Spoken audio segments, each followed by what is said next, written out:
नमो बुद्धाय। शांत रहो भिक्षुओं और साधकों, क्योंकि जो आज तुम्हें तुच्छ समझ रहा है, जो आज तुम्हारे मौन पर हंस रहा है, जो आज तुम्हारे संयम को तुम्हारी कमजोरी मान रहा है, वही कल तुम्हारी शांति के सामने निरुत्तर खड़ा होगा। संसार का स्वभाव है शोर को शक्ति समझना, लेकिन बुद्ध कहते हैं जो भीतर शांत है वही वास्तव में अडिग है। जीवन की सबसे कठिन साधना यही है कि जब चारों ओर अंधकार हो, जब सत्य होते हुए भी तुम्हें गलत ठहराया जाए, जब ईमानदारी होते हुए भी तुम्हें अकेला छोड़ दिया जाए, तब भी मन में द्वेष न उठे। क्योंकि क्रोध से जन्मा हर निर्णय दुख को बढ़ाता है और धैर्य से लिया गया हर निर्णय मुक्ति की ओर ले जाता है। गौतम बुद्ध ने कभी भीड़ को नहीं पुकारा, उन्होंने मौन को चुना, क्योंकि भीड़ शोर करती है और मौन सत्य दिखाता है। जब लोग तुम्हारी पीठ पीछे बातें करें, जब तुम्हारी राह में कांटे बिछाए जाएं, तब समझ लेना तुम सही दिशा में चल रहे हो। हर कांटा ये परखता है कि तुम्हारे कदम कितने स्थिर हैं। शिकायत मत करो, तुलना मत करो, बदले की आग मत जलाओ, क्योंकि जो तुम्हें चोट पहुंचा रहा है वो पहले ही दुखी है। बुद्ध कहते हैं जो स्वयं अशांत है वही दूसरों की शांति से जलता है। तुम उसकी आग में ईंधन मत डालो, अपने भीतर करुणा का दीप जलाए रखो। जीवन में ऐसे क्षण आएंगे जब तुम्हें लगेगा मैं सही हूं फिर भी हार क्यों रहा हूं, मैं सच्चा हूं फिर भी अकेला क्यों हूं। तब बुद्ध की ये वाणी स्मरण रखना, जीत और हार क्षणिक हैं, लेकिन चित्त की अवस्था स्थायी संस्कार बनाती है। जो आज सहन कर लेता है वही कल मुक्त होता है। एक बार एक भिक्षु ने बुद्ध से पूछा, भगवन, लोग मुझे अपमानित करते हैं, मेरा मजाक उड़ाते हैं, मेरा धैर्य तोड़ते हैं, मैं क्या करूं? बुद्ध मुस्कुराए और बोले, यदि कोई तुम्हें उपहार दे और तुम उसे स्वीकार न करो तो वो उपहार किसका रहता है? भिक्षु बोला, देने वाले का। बुद्ध बोले, बस ऐसे ही अपमान स्वीकार मत करो, वो उसी का बोझ बन जाएगा जिसने दिया है। याद रखो, हर उत्तर देना आवश्यक नहीं होता, हर युद्ध लड़ना बुद्धिमानी नहीं होती और हर सत्य तुरंत कहना करुणा नहीं होता। सही समय पर बोला गया मौन 1000 शब्दों से अधिक प्रभावी होता है। जब मन टूटने लगे, जब आत्मा थक जाए, जब आंखें नम हों, तब स्वयं से कहो, मैं शांत हूं क्योंकि मैं जानता हूं ये भी बदल जाएगा।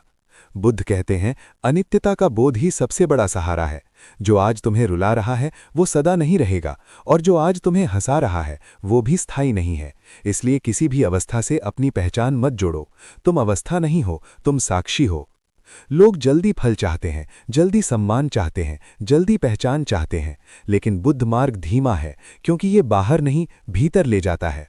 जो भीतर स्थिर हो गया उसके लिए संसार की उठापटक व्यर्थ हो जाती है। कभी कभी तुम्हें लगेगा कि भगवान भी चुप हैं, कि प्रार्थनाओं का कोई उत्तर नहीं मिल रहा, तब समझ लेना यही उत्तर है, क्योंकि मौन में ही सबसे गहरे उत्तर छिपे होते हैं। बुद्ध कभी तुरंत समाधान नहीं देते, वे तुम्हें उस स्तर तक ले जाते हैं जहां समाधान की आवश्यकता ही समाप्त हो जाए। अगर आज तुम अकेले हो तो डरना मत, अकेलापन दंड नहीं साधना है। भीड़ में अहंकार पलता है और एकांत में बोध। बुद्ध ने भी सत्य एकांत में ही पाया था।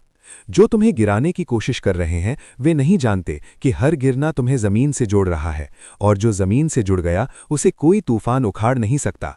शांत रहो, क्योंकि जो क्रोध में जीता है वो स्वयं को जला देता है, और जो धैर्य में जीता है वो प्रकाश बन जाता है। संसार आग से डरता है लेकिन प्रकाश का अनुसरण करता है। याद रखना, मौन कमजोरी नहीं है, मौन वो शक्ति है जो स्वयं को जान चुकी होती है।